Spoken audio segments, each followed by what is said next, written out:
rich kid agreed this time, but on one condition: she had to kiss him in public. Turns out, the rich kid had admired her for a long time. Even though she was married, he never gave up pursuing her. He often gave gifts to her mother and urged her to get her daughter to divorce the man. That way, he could fulfill his wish to marry the woman. But what the woman didn't know was that her husband was a CEO worth tens of billions. He had come home this time to inspect the factory. The man had never revealed his true identity. Every time he came back, his mother-in-law would look down on him. Even the other relatives in the family looked down on him. They thought he was just a poor guy. Every time they saw him, they mocked him for fun. They ridiculed him for being good at nothing and hinted that he wasn't good enough for the woman. The man was furious after hearing this. He tried several times to reveal his true identity, but was interrupted each time. Even the $1 million gift he had prepared was deliberately broken by his wife's brother. He even shouted that he shouldn't bring junk into their home, until the woman's father appeared and accidentally realized the broken wine was actually top tier.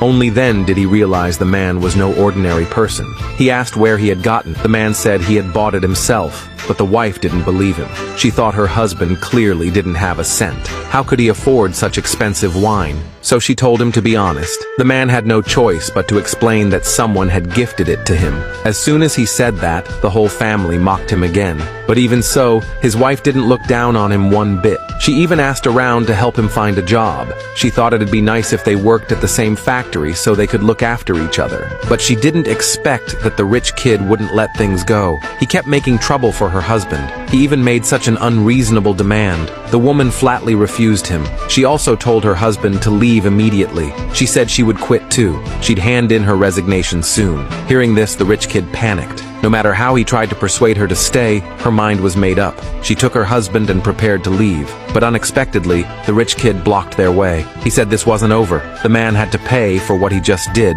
He called for security to take the man away. At this critical moment, the secretary arrived at the scene. Seeing her, the rich kid rushed to complain first. He told her everything that had happened. But when the secretary saw the man, she panicked and knelt down immediately.